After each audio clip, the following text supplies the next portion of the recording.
I'm Neil Berkowitz, a visual artist speaking to you today from my home in Seattle. My passion for making art, and for photography in particular, began 60 years ago in a school closet in the lower Hudson Valley. A summer science program used photography to demonstrate the nature of chemical reactions. Seeing an image pop from the paper as I processed the contact print got me started on a lifelong creative exploration. From there, I studied photography at the Newhouse School at Syracuse University, with later studio arts coursework at the New School, and more recently North Seattle College. After a long detour, I reestablished my arts practice 6 years ago with a concentration on digital photography. But I began dividing my time between photography and printmaking media after a particularly productive artist residency in April 2018. And recently I began incorporating additional media into my work. By the way, you can visit me in the studio as I work on my first ever sculptural installation during a 2-month Shoreline Arts Cottage residency in Shoreline Saltwater Park from mid-August to mid-October. The project will address personal choices and carbon footprints. I'll post some weekly open studio hours and information on a public activity that I'll be planning, and you can find those on neilberkowitz.com in August. My arts practice has been in increased flux for 3 years. I wanted to produce more topical work without sacrificing aesthetic concerns. This meant introducing creative decision-making into the lens-based creative process earlier than is common. I found an approach during that April 2018 residency when I was working on digital layering of photographic images. And that's now the core of my practice. It provides a blank space in which to explore both social and aesthetic issues, and at the same time provides a tremendous range of possibility in transparency, texture, and color that would be unattainable in most single-layered lens-based work. I hope that you will see this in the work for this exhibition. Among the things that have remained constant, and which are also important to the 3 works shown here today, have been explorations of questions of place identity, things like how one place ends or not and another place begins, or there's always a continuum of places that are defined by connections that you make and I make individually.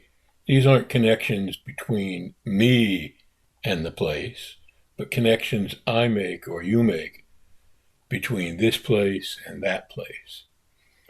And related to that is just how understanding also is a matter of, and this is personal understanding, a matter of connecting the new and the known. Process we each go about as we try to understand the world around us is, how does this thing I'm looking at now, which may be part of my everyday life, relate and help me understand the other things that are part of my everyday life, or the other things in my visual frame right now.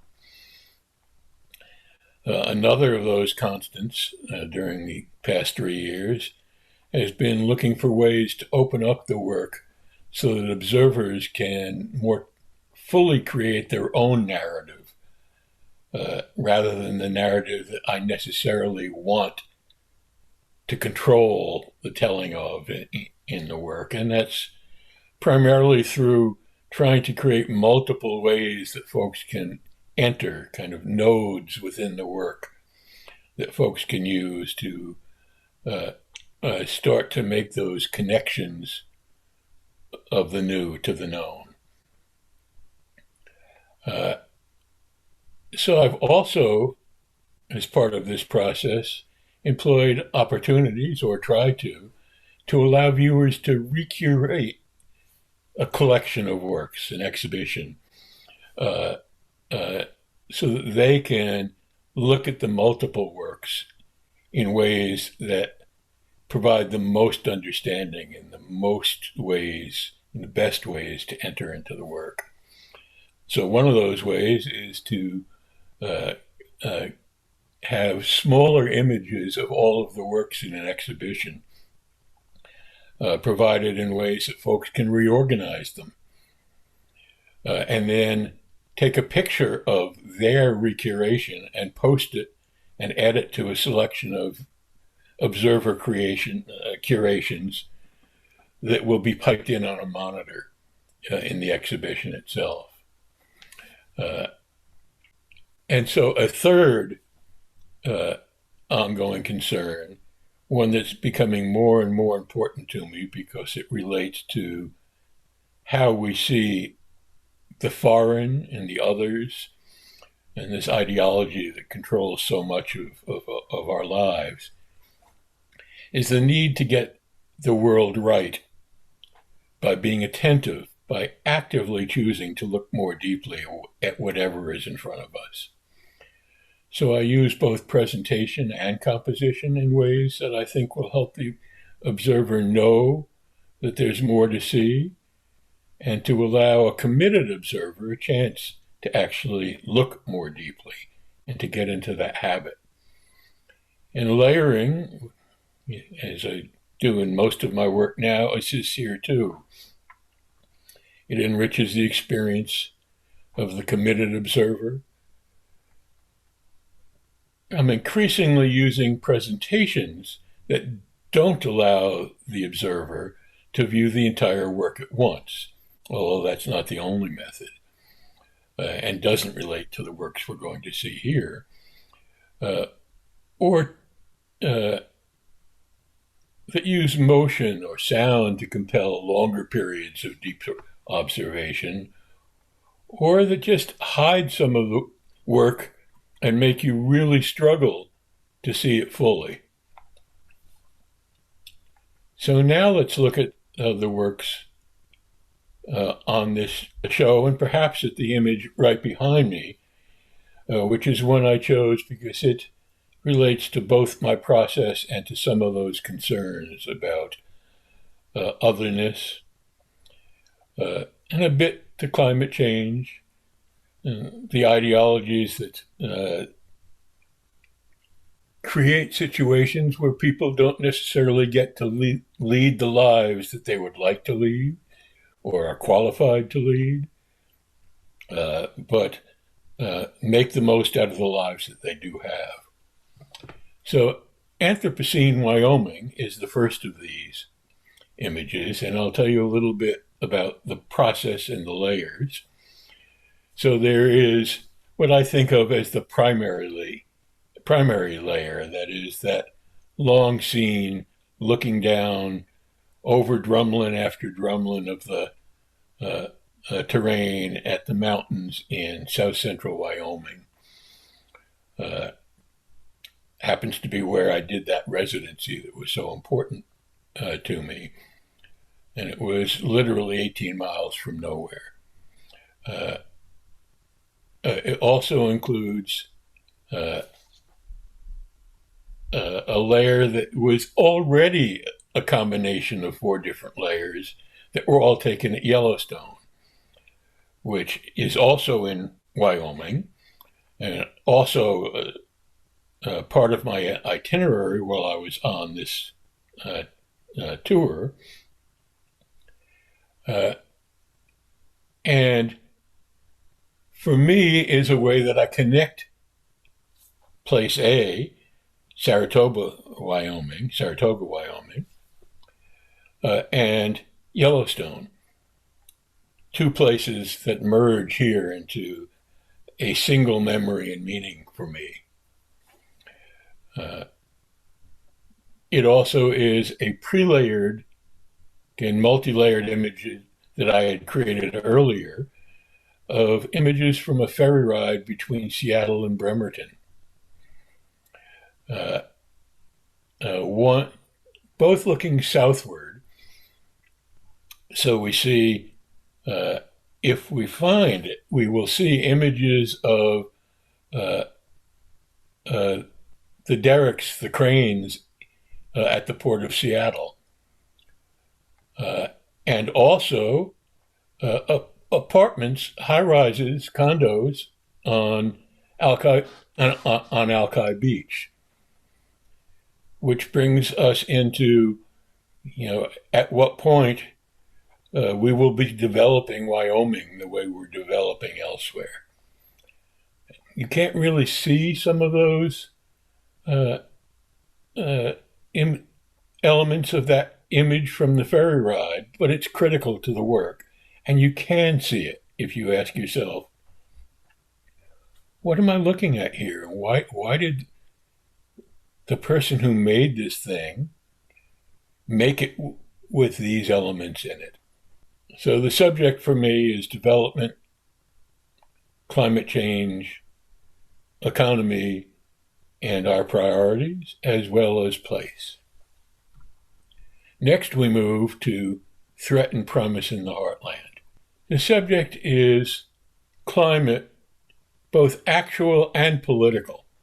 This was from last year at a time when where folks lived and the kinds of lives they lived or live really was showing divisiveness, precariousness that I think we see in the weather of the Midwest.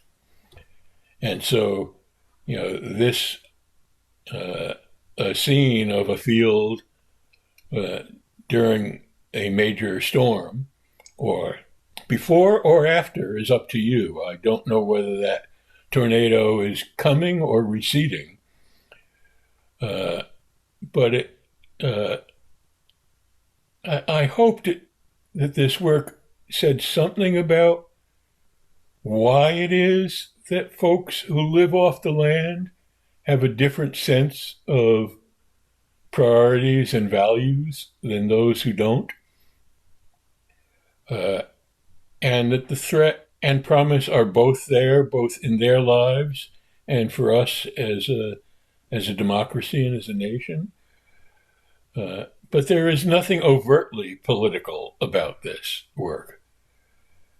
It's a matter of the story that you derive for yourself from the elements that I think I've put in the work that will allow you to build that narrative. So the layers include a layer from Ardrossan, Alberta, a rural area outside of Edmonton, a field in October, getting ready for the winter that will start there in a week or two after I took the picture. A number of pre-layered images, also taken with an iPhone. I don't know whether I had mentioned it in the Anthropocene, Wyoming, that the ferry ride shots were slow shutter shots taken with my phone. Here, there's a slow shutter shot taken at the Union Bay Natural Area in Seattle as one of the layers. Again, both use layers with the iPhone and my regular DSLR camera, and a combination of multiple layers that I had already created from other layers. So each of these works probably have about 7 or 8 layers that have been combined in different stages. Now we move to the newest of these works, which is Walking the Ravine. And Walking the Ravine was interesting for me. It was a follow-up on a work that I did that was built solely of textual layers and no photographic layers. And it was text of a poem, and it was more than 60 layers. So all the text of that came from digital layers of text of a poem of mine. This is a little different because it does include photography.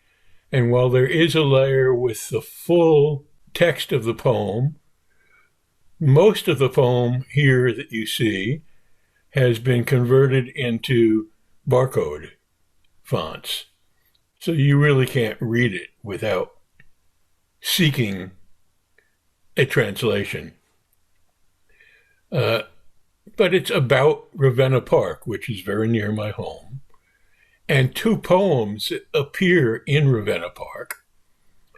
One written specifically for the park by Denise Levertov, and another much older poem by Robert Frost.